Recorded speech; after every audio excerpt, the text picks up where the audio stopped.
नमस्कार साथियों, मैं हूं दिनेश उपाध्याय। एक नई क्लास में आप सभी का स्वागत है। शांति पर्व जो टॉपिक हमने पिछली क्लास में डिस्कस किया था, आज हम उसी टॉपिक को आगे बढ़ाएंगे। पिछली क्लास में हमने शांति पर्व जो एक महत्वपूर्ण महाभारत का 12वां पर्व है, उसको लेकर के हमने समझा था कि ये कितना महत्वपूर्ण और कितना बड़ा पर्व है।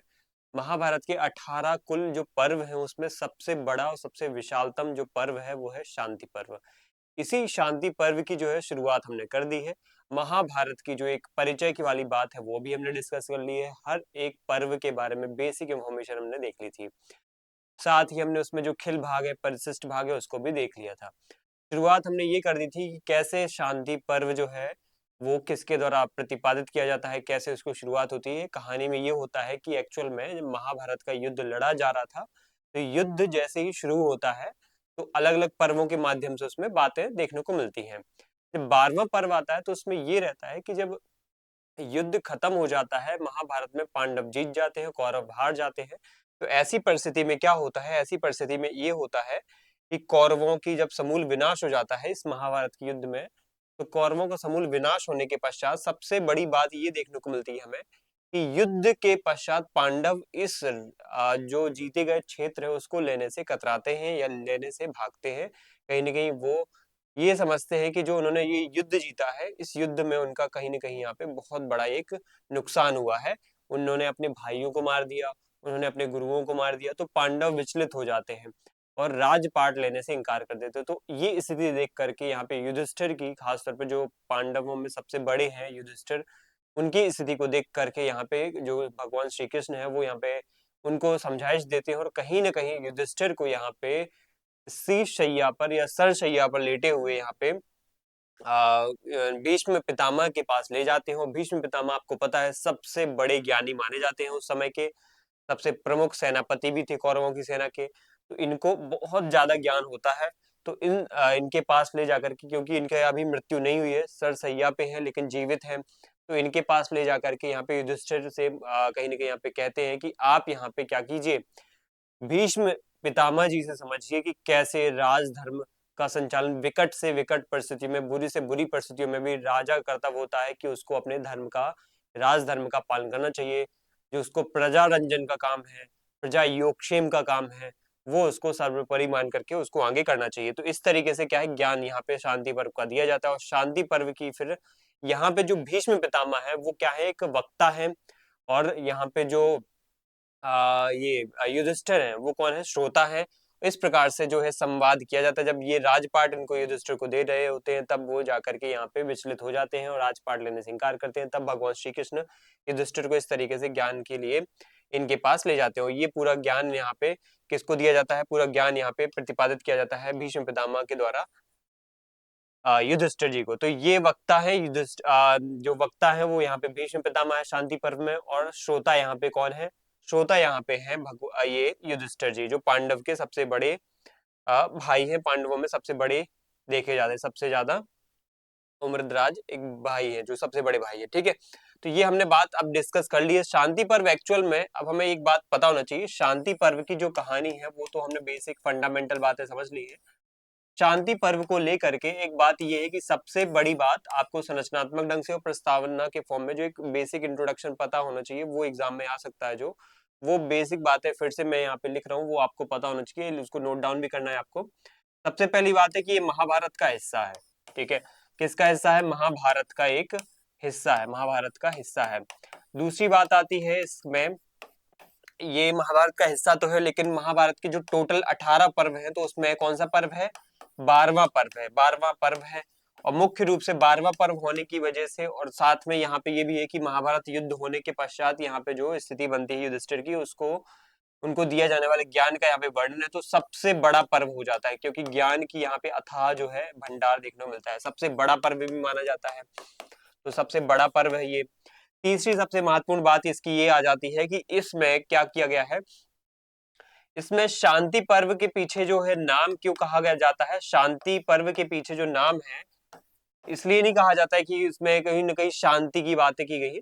इसमें शांति की बातें तो है ही, इसमें आपात स्थिति में कैसे राजा को, विकट परिस्थिति में कैसे राजा को कूटनीति का सहारा लेना है, संघर्ष का सहारा लेना है, तो अशांति वाली बातें भी इसमें देखने को मिली और कैसे मोक्ष की तरफ बढ़ना है। तो एक राजधर्म की बात यहाँ पे मिलेगी आपको, राजधर्म का उल्लेख मिलेगा, ठीक है। राजधर्म एक राजा क्या होना चाहिए।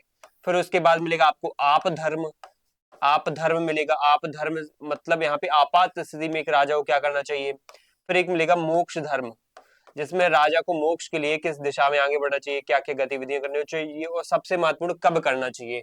राजधर्म में सबसे पहला एक यहाँ पे जो है उद्देश्य होता है राजा का। उसके बाद जब विकट परिस्थिति आ जाए, कुछ बुरी आपात परिस्थिति आ जाए, आकस्मिक परिस्थिति में उसको आप धर्म का सहारा लेना चाहिए।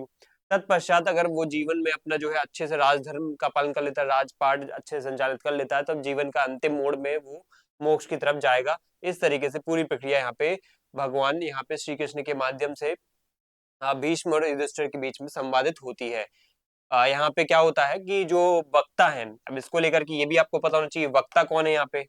तो वक्ता की बात आती है तो वो भीष्म पितामह है वक्ता, शांति पर्व के। अगर यहाँ पे श्रोता की बात की जाए तो श्रोता यहाँ पे कौन है। श्रोता यहाँ पे लगभग यहाँ पे देखे जाते हैं युधिष्ठिर, युधिष्ठिर यहाँ पे श्रोता है, ठीक है। तो युधिष्ठिर यहाँ पे श्रोता है।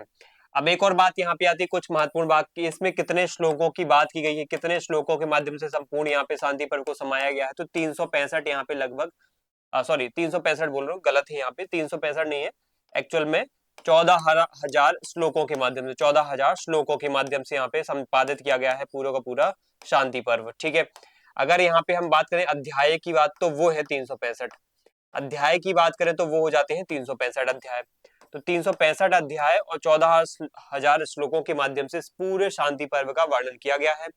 तत्पश्चात यहाँ पे जब युधिष्ठिर इस पूरे के पूरे शांति पर्व को सुनते हैं, समझते हैं और अपने जीवन में यहाँ पे उतारते हैं, तो फिर जाकर के एक बहुत अच्छे, एक धार्मिक, एक बहुत ही कल्याणकारी और जन सेवा आधारित एक राज्य की स्थापना होती है, वो पांडवों के द्वारा संचालित किया जाता है। तो ये हमारा शांति पर्व का बेसिक अंडरस्टैंडिंग थी, इसको लेकर के आपको इन्फॉर्मेशन होना चाहिए सब कुछ। और क्या इसमें इंफॉर्मेशन अलग से हो सकता है तो वो अब डिटेल में हम आगे डिस्कस करने वाले हैं कि इसमें जो अलग अलग प्रावधान, अलग अलग सेक्शंस में, चाहे राजधर्म हो, आप धर्म हो, मोक्ष धर्म हो, सब एक सेक्शन में क्या क्या तीनों अलग अलग वर्गों में क्या क्या यहाँ पे प्रतिपादन किया गया है। अब यहाँ पे ये तो हमने देख लिया है किस तरीके से चीजें आगे बढ़ती हैं कि युधिष्ठिर किस मामले को लेकर के परेशान होते हैं। शांति पर्व की संरचना को लेकर के मैंने आपको बातें बता दी हैं। शांति पर्व वो होता है जो 12वां पर्व है और जिसमें मुख्य रूप से किसकी बातें लिखी हैं, जिसमें मुख्य रूप से यहाँ पे आपको मिल जाएगी बातें शांति पर्व में, वो मिल जाएंगी राजनीति को लेकर के, दर्शन को लेकर के और समाजशास्त्र को लेकर के, ठीक है। राजनीति में देखो हर एक जो राजनीतिक कुटिलताएं होती हैं, कूटनीति होती हैं और आप धर्म से रिलेटेड आपात स्थिति, आकस्मिक स्थिति में क्या क्या कदम उठाए जा सकते हैं, उन सब की बातें।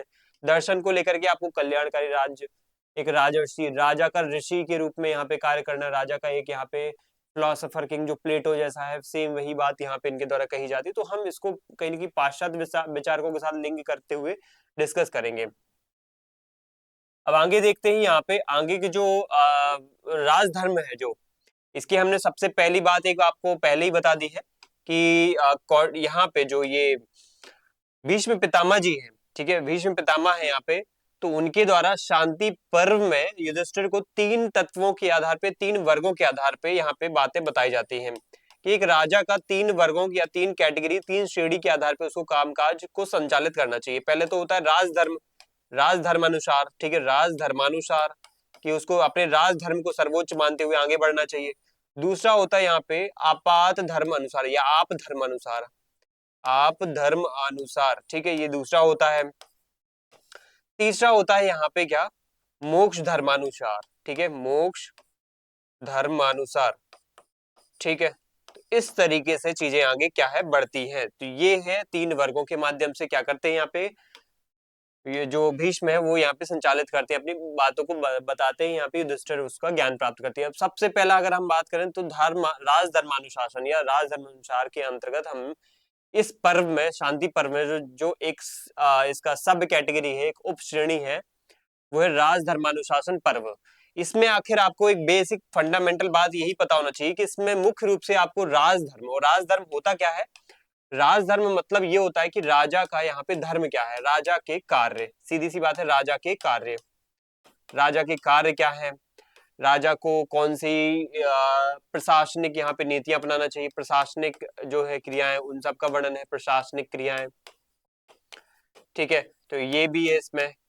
साथ में राजधर्म के अंतर्गत और क्या मिलेगा, राजधर्म के अंतर्गत आपको जो है राजनीति से रिलेटेड अलग नीति शास्त्रीय जो चिंतन है वो मिलेगा आपको, ये आपको दिख जाएगा। और सबसे महत्वपूर्ण बात है प्रजारंजन। ठीक है, प्रजारंजन मीन्स ये होता है कि प्रजा के सुख में यहाँ पे राजा को सुख ढूंढना चाहिए, प्रजा के कल्याण को लेकर, कल्याण में राजा को अपना कल्याण देखना चाहिए। तो इस तरीके से ये क्या है, आगे बढ़ता है।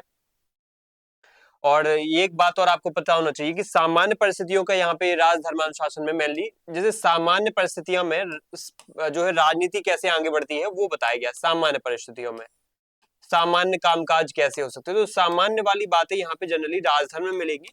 जैसे विकट परिस्थिति आएंगी, आपात परिस्थिति आएंगी, तो फिर वहां पे आपातकालीन धर्म होते हैं, उसको ही फिर हम सेकंड सेक्शन में पढ़ेंगे आप धर्म में।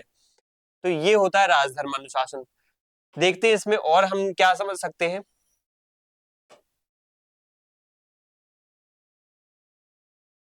देखो ये सबसे पहला है, पहली बात तो ये है कि ये पहला हमारा जो है सब उप श्रेणी है। दूसरा है यहाँ पे राजनीतिक दृष्टि से महत्वपूर्ण हो जाता है। अब इसमें मुख्य बातें हमें क्या ऐसी देखने को मिलती है जिस वजह से ये विशिष्ट हो जाता है। इसमें हमें सबसे पहले मिलेगा राज्य की उत्पत्ति, तो ये हम सबसे पहले पढ़ेंगे, आपको डिटेल में बताएंगे कि आखिर में शांति पर्व में राज्य की उत्पत्ति को लेकर क्या कहा गया है। कौटिल्य का हमने पढ़ ही लिया था, देवी सिद्धांत को मानता है या फिर सामाजिक समझौता मानता है, सोशल कॉन्ट्रैक्ट मानता है, या फिर दोनों का वर्णन करता है या किसी एक को मानता है। तो हम यहाँ पे देखेंगे किस तरीके से दोनों को यहाँ पे इन्होंने वर्णन किया है। साप्तांग सिद्धांत, राज्य के 7 अंग बताए गए हैं। दंड नीति को लेकर के यहाँ पे क्या कहा गया है, राजा के कर्तव्य को लेकर के, जिसमें प्रजारंजन वाली बात मैंने अच्छे से आपको यहाँ पे बोली है बार बार, रक्षा की बात, यहाँ पे कराधान की बात, टैक्सेशन कैसा होना चाहिए, टैक्स अगर इम्पोज किया जा रहा है तो उसकी क्या व्यवस्था होना चाहिए, गणराज्यों को लेकर रिपब्लिक्स की व्यवस्था, यानी कि जो अलग अलग गणराज्य हुआ करते थे उस समय पे 107 गणराज्यों का यहाँ पे शांति पर्व में उल्लेख किया गया है। तो गणराज्य कैसे काम करते हैं, यहाँ पे जो राजा होता है या राजा का एक या तो कई सारे लोग प्रतिनिधियों का समूह होता है वो शासन करता है, तो किस तरीके से संचालित होते हैं गणराज्य, इनकी बात भी हम यहाँ पे डिस्कस करेंगे। ठीक है, इसके बाद हम आगे बढ़ते हैं। नेक्स्ट हमारा सेक्शन होता है आप धर्म। तो आप धर्म में हम पढ़ेंगे डिटेल में आपातकालीन स्थिति। एक राजा जब आपात, जैसे सामान्य परिस्थिति में हमने राजधर्म पढ़ा, आपात परिस्थिति मतलब क्या, जैसे कहीं पे इमरजेंसी या कंटिजेंसी सिचुएशन आ जाती है, तो इस इमरजेंसी सिचुएशन में कैसे डील करना है आपको, कैसे आपको यहाँ पे इसमें निकलना है, कैसे उसमें आपको रिएक्ट करना है, प्रतिक्रिया कैसे करनी है। तो प्रतिक्रिया को लेकर के आपके कई सारे यहाँ पे जो है सवालों का यहाँ पे निपटारा किया गया है। युधिष्ठिर ने भर भर के सवाल पूछे हैं यहाँ पे भीष्म जी से, और फिर उनका जवाब यहाँ पे किसने दिया है, इसका जवाब यहाँ पे प्रॉपर तरीके से इनके द्वारा दिया गया है। ठीक है,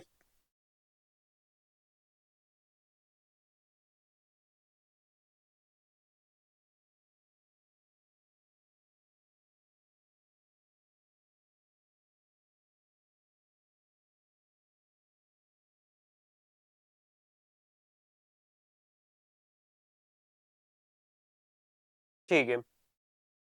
तो आप धर्म मतलब आपात स्थिति में अपनाए जाने वाली कुछ अलग अलग टैक्टिक्स, अलग अलग रणनीतियां, अलग अलग प्रतिक्रियाएं। आप धर्म मतलब ये होता है कि बुरी परिस्थितियों में, ठीक है, बुरी परिस्थितियां चाहे वो राजा के लिए भी हो सकती हैं, अकेले इंडिविजुअली राजा के लिए हो सकती हैं, ठीक है, या तो राजा के लिए बुरी परिस्थितियों की बात है, या तो राज्य की बुरी परिस्थितियों की बात है, ठीक है, राज्य की या तो प्रजा की बुरी परिस्थितियों की बात है। तो प्रजा यहाँ पे राजा को, राज्य को प्रजा के संरक्षण के लेकर के यहाँ पे कुछ ऐसी गतिविधियों को कौन सी ऐसी गतिविधियों को वो महत्व देता है, कौन सी गतिविधियों को यहाँ पे सहारा लेना चाहिए, उन सब का वर्णन आपको मिलेगा।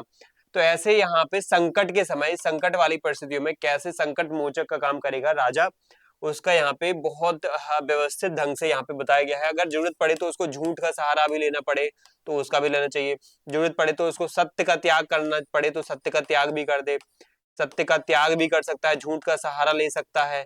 साथ में अगर वो नैतिकता का भी त्याग करना चाहे तो नैतिकता का भी त्याग कर सकता है। ठीक है, आपको आपके कान खड़े हो गए होंगे कि इस तरीके से बातें भी, मतलब ये तो कौटिल्य मैकियावेली वाली बातें हो गई।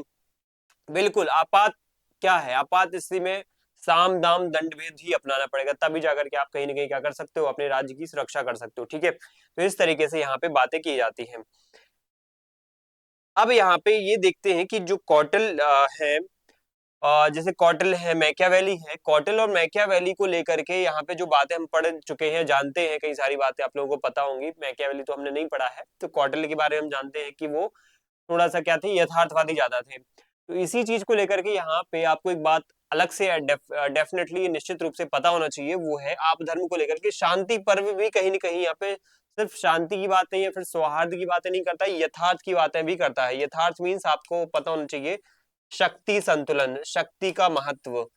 तो शक्ति आधारित या शक्ति के महत्व की बातें यहाँ पे की गई हैं कि जरूरत पड़े तो राज्य को, राजा को या फिर प्रजा के भले के लिए यहाँ पे शक्ति को भी महत्व देना चाहिए और उसको आधार मानते हुए आगे बढ़ना चाहिए। तो यथार्थ को लेकर के आप इस मामले में थोड़ा सा क्लियर रहिए कि जो राजा वक्त आने पर सही तरीके से शक्ति को यहाँ पे संचित नहीं करता है, वो राजा लंबे समय तक या लॉन्ग टर्म में जो है राज्य का संचालन नहीं कर पाता है और वो उसका विनाश हो जाता है। तो ये है संकट के समय, ठीक है। और यहाँ पे और भी ऐसी बातें बताई गई हैं कि कोई भी तुम्हारा दोस्त, जैसे विदेश नीति को लेकर के भी यहाँ पे बताया गया कि जैसे आपने कौटिल्य को पढ़ा होगा, तो कौटिल्य ने एक बात बोली कि पड़ोस में बैठा हुआ आपका जो भी पड़ोसी देश है या व्यक्ति है, वो आपका हमेशा अधिकांशतः वो शत्रु ही होगा, वो अरे ही होगा। तो इस कैटेगरी विदेश नीति में भी इन्होंने बोला है कि पड़ोसी ज्यादातर या आम तौर पर क्या होता है, अरी होता है या शत्रु होता है, ये भी यहाँ पे बोला गया है, ठीक है। और एक और बात आपको विदेश नीति के अंतर्गत ये पता चलेगी कि यहाँ पे ना तो कोई परमानेंट शत्रु होता है, ना तो शत्रु होता है और ना ही परमानेंट मित्र होता है, ठीक है। तो वही बात आपने पढ़ी भी होगी। यहाँ पे क्या होता है, परमानेंट इंटरेस्ट होते हैं, यहाँ पे परमानेंट क्या होते हैं, स्थायी क्या होते हैं, स्वार्थ होते हैं, आपकी खुद के स्वार्थ होते हैं, वो परमानेंट होते हैं, उसके आधार पे आप अपनी चीजों को आगे बढ़ाते हो। तो ये आपको पता होना चाहिए। इमरजेंसी प्रोविजंस का जो एक प्रॉपर तरीके से फंडामेंटल डिस्क्रिप्शन दिया गया है, वो किस में दिया गया है, वो दिया गया है आप धर्म पर्व में, ठीक है। तो इमरजेंसी वाली बातें आपको यहाँ पे मिलेंगी, राइट। अब आगे बढ़ते हैं। आगे तीसरा जो सेक्शन है, इसका तीसरा सेक्शन है, इनको डिटेल में पढ़ेंगे हम। इनको ईच एंड एवरी टॉपिक्स को हम हर एक सेक्शन, हर एक पर्व में चाहे राजधर्म हो, आपधर्म हो या फिर मोक्ष धर्म हो, हम सभी के अलग अलग पॉइंट्स को डिटेल में हम समझेंगे। अभी तो हम बस एक बेसिक इंट्रोडक्शन दे रहे हैं आपको संरचनात्मक ढंग से। आगे बढ़ते हैं। आप धर्म को लेकर के मैं बता चुका हूं कि सबसे क्रांतिकारी, यथार्थवादी, रियलिस्टिक अप्रोच में चलता है। प्राण रक्षा के बाद जीवन बचाना सर्वोच्च धर्म है। नियमों में छूट, जैसे संकट के समय अगर राजा को झूठ बोलना पड़े तो झूठ भी बोल सकता है, दुश्मन में हाथ मिलाना चाहे तो दुश्मन से हाथ मिला सकता है, कठोर निर्णय ले सकता है। कोई भी स्थायी दोस्त और दुश्मन नहीं होता है, स्थायी तो सिर्फ स्वार्थ होता है। चूहे और बिल्ली कहानी भी हम डिस्कस करेंगे, उस कॉन्टेक्स्ट को लेकर के यहाँ पे भीष्म ने युधिष्ठिर को समझाया है। खंड, जो ये आपधर्म नाम का खंड है, ये मुख्य रूप से आपातकालीन जो चीजें हैं ना, उनको उन परिस्थितियों में कैसे आपको डील करना है, उन सबको समझाता है। होपफुली आपको अब समझ में आ गया होगा कि क्या होता है शांति पर्व का सेकंड टॉपिक, आप धर्म। तीसरा आता है यहाँ पे मोक्ष धर्म। अब देखो मोक्ष धर्म क्या होता है, ठीक है। मोक्ष धर्म क्या है, जैसे देखो जीवन एक समय बाद कहीं ना कहीं खत्म होने की स्थिति में आ जाता है। हम सब जानते हैं कि हमारा भी एक जीवन का एक अंतिम मोड़ आएगा, अंतिम समय आएगा। तो राजा या राज्य के लिए, खासतौर पर राजा के लिए बताया गया कि राजा अपने जीवन के अंतिम समय में क्या करे, अंतिम समय में मोक्ष की तरफ गमन करे, ठीक है। तो उसको क्या करना चाहिए, आध्यात्मिकता की तरफ बढ़ना चाहिए, अध्यात्म की तरफ बढ़ना चाहिए, मोक्ष की तरफ यहाँ पे बढ़ना चाहिए। तो इस तरीके की बातें यहाँ पे इनके द्वारा बोली जाती हैं। अगर किसी व्यक्ति को यहाँ पे राजपाट में कहीं ना कहीं संतुष्टि मिल गई है, तो अब उसका कंप्लीट यहाँ पे उद्देश्य ये होता है कि वो अब निवृत्त हो इस काम से, ठीक है। तो आपको इसके कुछ विषयों के बारे में पता होना चाहिए। मोक्ष धर्म मतलब देखो नाम से तो क्लियर हो ही रहा है मोक्ष धर्म, लेकिन इसे मुख्य रूप से किन किन विषयों की बात आपको पढ़नी पड़ेगी, मैं पढ़ाने वाला हूँ। वो है, सबसे पहला तो है कि अध्यात्म को लेकर के, अध्यात्म कैसे राज्य में अध्यात्म बढ़ेगा, कैसे राज्य में यहाँ पे दर्शन की बात यहाँ पे होगी। दर्शन, देखो दर्शन मतलब यहाँ पे नैतिकता को लेकर के है कि समय समय पर नैतिकता का भी यहाँ पे महत्व होना चाहिए। ऐसा नहीं कि सिर्फ हम साम दाम दंड भेद को ही बढ़ावा दें, ठीक है। तो नैतिकता का होना चाहिए। और सबसे अंत में फिर मुक्ति, मुक्ति की तरफ कैसे बढ़ा जाए, ठीक है, या फिर मोक्ष कह सकते हो, मोक्ष को कैसे प्राप्त किया जाए, या निर्वाण भी कह सकते हो, निर्वाण को कैसे यहाँ पे प्राप्त किया जाए। तो ये सब चीजें यहाँ पे आपको मिलेगी। साथ में यहाँ पे आपको मोक्ष धर्म के अंतर्गत सांख्य योग की बातें मिलेंगी, ठीक है। सांख्य योग आपको पता होना चाहिए। और सांख्य दर्शन की बातें मिलेंगी इसमें। साथ ही आपको योग दर्शन की बातें मिलेगी।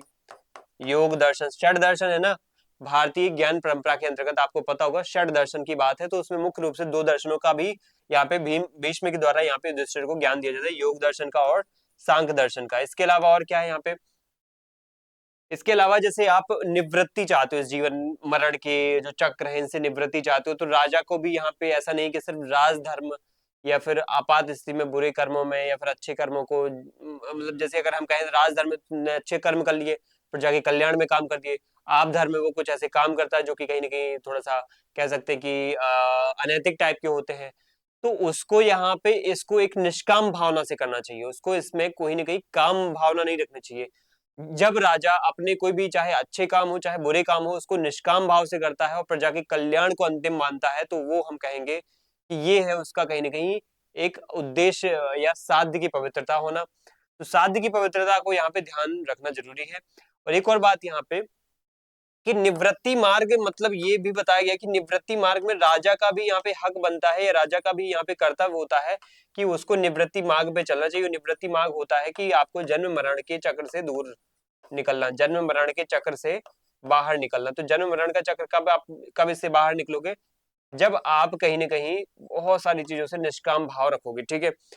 और अंतिम बात यही आती है काम क्रोध लोभ मोह, ठीक है। और कैसे इन सब का नियंत्रण करके आप मोक्ष की तरफ जा पाओ। चार पुरुषार्थ आपने पढ़े होंगे, ठीक है, चार आश्रम भी पढ़े होंगे, चार आश्रम जैसे ब्रह्मचर्य, फिर गृहस्थ, फिर होता है वानप्रस्थ, फिर उसके बाद सन्यास। तो कैसे वो वानप्रस्थ या फिर एक प्रकार से गृहस्थ से वानप्रस्थ, वानप्रस्थ से सन्यास की तरफ बढ़े, तो उसका बहुत ही सिस्टमेटिक ढंग से क्रमबद्ध ढंग से यहाँ पे बताया गया है। तो हम कह सकते हैं मोक्ष की तरफ या फिर सन्यास की तरफ बढ़ने की यहाँ पे पूरी रूपरेखा तय की गई है। तो ये है हमारा मोक्ष धर्म। मुझे उम्मीद है आपको समझ में आ गया होगा। अब नेक्स्ट हम यहाँ पे डिस्कस करेंगे किस तरीके से आगे जो है हमें आगे जो है इसके अलग अलग शांति पर्व की जो व्यवस्था है वो देखने को मिलती है। अब एक बेसिक ओवरव्यू फिर से रिवीजन कर लो यहाँ पे। हम अभी पढ़ के क्या आए हैं, शांति पर्व की बेसिक संरचना के बारे में। हमने क्या क्या डिस्कस किया, हमने डिस्कस किया कि शांति पर्व सबसे पहला तो है महाभारत का। एक बार रिवीजन कर रहे हैं, रिवीजन मोड में आप आ जाइए थोड़ा सा। महाभारत कौन सा पर्व है, 12वां पर्व है। एमपी असिस्टेंट प्रोफेसर में यही पूछा जा सकता है आपसे, कौन सा पर्व है, 12वां पर्व है। सबसे बड़ी बात इसमें ये भी कि सबसे बड़ा पर्व भी है ये, सबसे बड़ा पर्व है। दूसरी बात इसमें है कि आपको तीनों कैटेगरी के यहाँ पे चीजें मिल जाएंगी देखने को, है ना, चाहे अच्छी बातें दर्शन वाली बातें हैं, कल्याण वाली बातें वो मिल जाएंगी। उसके बाद आपको यहाँ पे आपात स्थिति वाली यानी कि बुरी परिस्थितियों में कैसे आपको अनैतिक और नैतिक रहना है वो दोनों बातें आपको मिल जाएंगी। तीसरी स्थिति में कैसे संन्यास या अध्यात्म की तरफ बढ़ना है, निवृत्ति मार्ग में जाना है, वो आपको मिल जाएंगी इसमें। इसके बाद इसमें आ जाता है कुल अध्याय कितने हैं, तो 365 अध्याय लगभग है। और इसमें जो वर्सेस है, श्लोक है, वो 14,000 प्लस है। और इसमें जो वक्ता है वो आपको पता है भीष्म पितामह जी है, और श्रोता लिसनर जो है वो युधिष्ठिर है। और महत्वपूर्ण यहाँ पे तीन जो उपवर्ग है, तीन इसके जो उपपर्व है, उपपर्व कहेंगे यहाँ पे।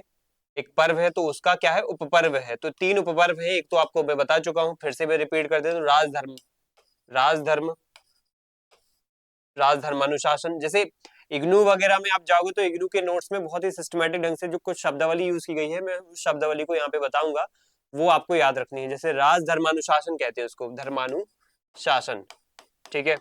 इसके बाद यहाँ पे आप धर्मानुशासन, आप धर्मानुशासन, ठीक है।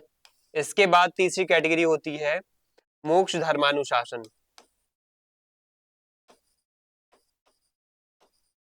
ठीक।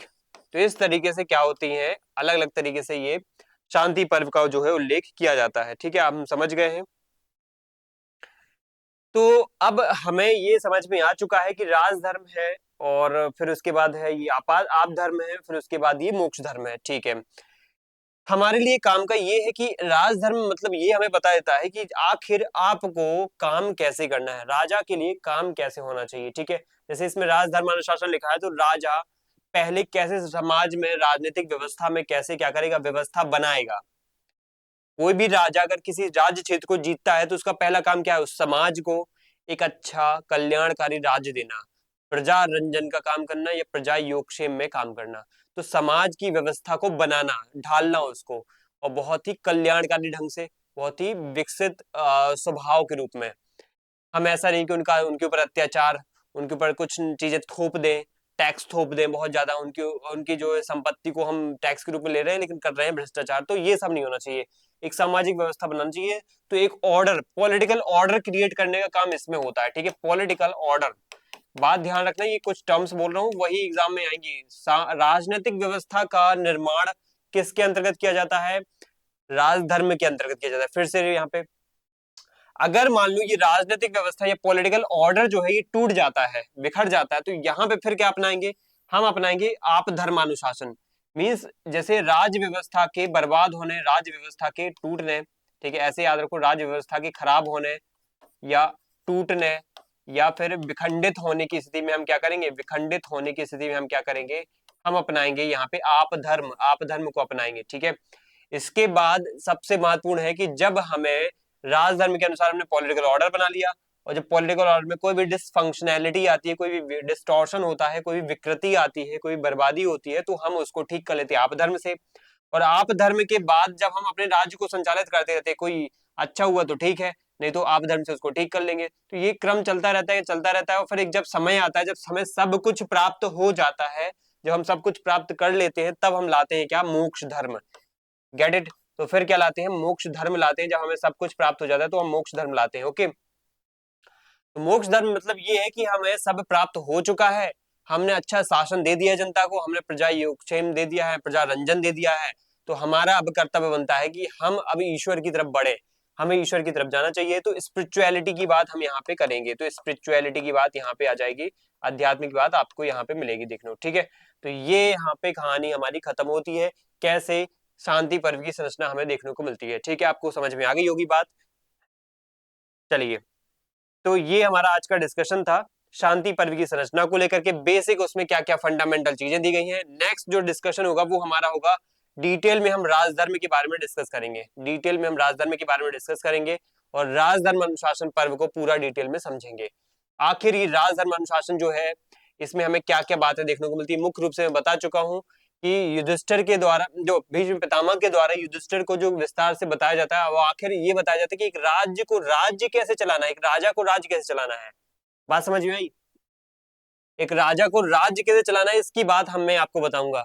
एक जिला अधिकारी को कैसे जिले को चलाना है, एक राज्य सीएम यानी मुख्यमंत्री को कैसे इस राज्य को चलाना है, एक प्रधानमंत्री को कैसे देश को चलाना है, वो सब की सब बातें, ऐसा नहीं कि आज ये प्रासंगिक नहीं है ना। ये आपको इंटरव्यू में भी ये बातें आपको उल्लेखित करनी है, तो आपको बहुत अच्छा यहाँ पे क्या है, एज मिलेगा, फायदा मिलेगा कि किस प्रकार से शांति पर्व भी हमें एक सच्चे, एक अच्छे शासन की तरफ ले जाने पर क्या करता है, हमें प्रेरणा देता है, प्रेरित करता है। तो उस जमाने का क्या है, ये प्राचीन कालीन, ये राजनीतिक रूप से हम कह सकते हैं संविधान भी है, राजधर्मानुशासन, जो कि इसमें है शांति पर्व के अंतर्गत दिया गया है।